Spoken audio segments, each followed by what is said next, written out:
Você tem medo de ficar sozinho, de fracassar nos seus projetos? Como anda a sua esperança em você? Esse é um desafio que queremos responder com a homilia de hoje. Por isso, continue conosco.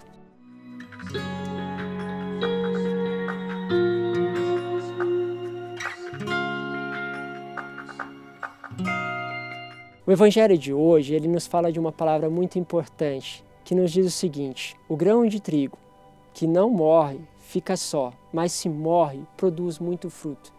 Aqui há uma contradição entre o morrer e o produzir frutos. Tem duas palavras aqui que para nós nos causa medo. Primeiro, morrer, e o segundo, não gerar frutos, não obter o sucesso. E falar que nós precisamos morrer, que é aquilo que nós temos medo, para gerar frutos, parece uma loucura, que parece contradizer a lógica que nós estamos acostumados. A lógica em que quanto mais sucesso, quanto mais você alcança aquilo que você deseja, aquilo que são os seus projetos, mais pessoas estarão perto de você.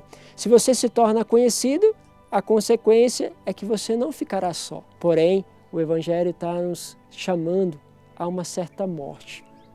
E esta morte é a que produz fruto. Mas então, o que seria esta morte?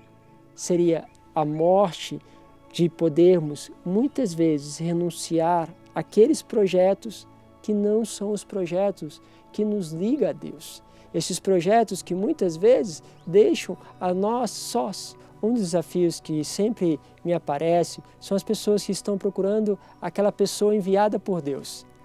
E parece que elas não veem, que essa coisa não acontece, vai passando o tempo.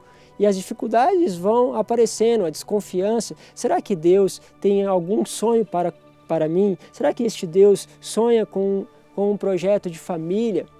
São desafios que muitas vezes despertam em nós aquilo que está mais interior, os nossos sonhos, e colocam diante de nós a nossa fé. Será que Deus, afinal, enviaria alguém que pudesse fazer com que você corresse o risco de se perder? Se para Deus e para você é o mais importante o caminho da salvação, será que você estaria disposta a passar por um tempo de espera? Ou vai querer diminuir o tempo para conseguir os seus projetos? De repente, quando este grão morre para aquilo que é o seu interesse imediato, aparece Deus que começa a frutificar. Vai trazendo a pessoa, não simplesmente porque aquela pessoa precisa de alguém, mas que ali existe um projeto que ela está buscando. Um projeto que começa a dar sentido, que começa a dar luz. E aquela família, então, começa a produzir frutos a partir de uma presença que foi buscada inicialmente. Há aqui um grande desafio.